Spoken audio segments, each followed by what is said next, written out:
Professor गुलशन सचदेवा हमारे साथ हैं। प्रोफेसर जी, शुक्रिया साथ जुड़ने के लिए। आप कैसे देखते हैं क्रूड को? ये हफ्ता काफ़ी यूनिक रहा, 11-12% की तेज़ी के साथ हम कारोबार कर रहे हैं और वेस्ट एशिया कॉन्फ्लिक्ट अभी भी बैक एंड फोर्थ जाता हुआ। जी नमस्कार मनीषा जी। नहीं, अभी मामला काफी गंभीर बना हुआ है। उसमें यह है कि आपने सही कहा कि अभी जो है 85 के आसपास टिका हुआ है कई दिनों से। लेकिन अभी जो पिछले 3-4 दिन से जिस तरह का माहौल है, जिस तरह के बार बार हमले हो रहे हैं, जवाबी हमले हो रहे हैं, और जो एमओयू इन दोनों ने, ईरान और यूएस ने जो साइन किया था, वो लगभग कोलैप्स हो गया है। और उसके बाद इनफैक्ट अभी तो बात यहाँ तक चल रही है कि बयान आ रहे थे ईरान की तरफ से, वो सिर्फ स्टेट ऑफ हार्मूज तो ऑलमोस्ट बंद है, लेकिन बाब एल मंदेब को भी वो हुतीज के थ्रू बंद करने की धमकी दे रहे हैं। तो इसका मतलब ये है कि अभी एस्केलेशन ट्रैक पे है सारा कुछ। तो उसके अंदर अगर ऐसे माहौल चलता रहा कुछ दिन तक, तो ये 85 से नीचे जाने का तो सवाल नहीं पैदा होता। अभी वो यहाँ पे जो टिका हुआ है, इससे थोड़ा बहुत ऊपर ही जा सकता है, कम नहीं हो सकता। ओके। और अगर ये बात लंबी खिंच जाती है तो ये काफी कुछ वहां पे उलझने बढ़ सकती हैं, कम होने की बजाय। लेकिन हमने ये भी देखा है पहले कि जब काफी उलझाने के बाद कई बार ट्रम्प साहब जो हैं वो मंडे मॉर्निंग से पहले कुछ पॉजिटिव ट्वीट भी कर जाते हैं।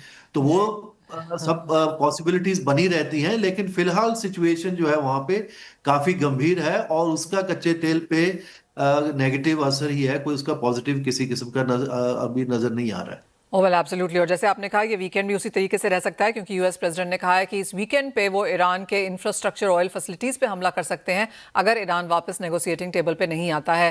प्रोफेसर सचदेव, एक और चीज़ आपको लगता है कि ऑफ कोर्स जिस स्थिति में हम यहाँ पर हैं वो तो है ही, लेकिन ये बहुत लॉन्ग ड्रॉन है? शायद अगला एक साल शायद हम इसी तरह की खबरें सुनते रहें, स्ट्रेट ऑफ हॉर्मुज को लेके बाब एल मंदाब है और साथ में साथ बाकी गल्फ कंट्रीज का क्या रुख निकलता है, टोलिंग यहाँ पर कैसी होती है? आपको लगता है कि एक world map in that sense middle east में शायद चेंज हो जाएगा? नहीं, उसके अंदर बड़े बदलाव तो होने हैं बिल्कुल वहां पे। जी। लेकिन उसका जो प्रोसेस शुरू हुआ था, ये जो एमओयू साइन हुआ था, लगा था कि 2 महीने तक जो है कम से कम वहां पे सीज फायर हो गया है, दोनों के अंदर बातचीत चलनी शुरू हो गई है।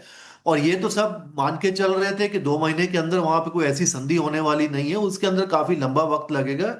एक नया मिडल ईस्ट उसके अंदर उभरेगा, जिसके अंदर ईरान का क्या रोल होगा, और अमेरिका का क्या रोल होगा, इसराइल का क्या, वो सब चीजें अभी उसके बारे में बातचीत हो रही थी।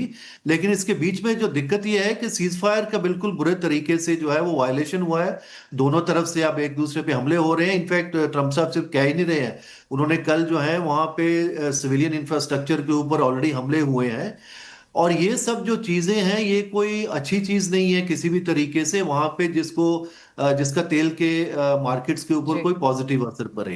तो यही इस तरीके की अभी जो माहौल है, काफी गंभीर जो स्थिति है फिलहाल जो वहां पे बनी हुई है। Point taken.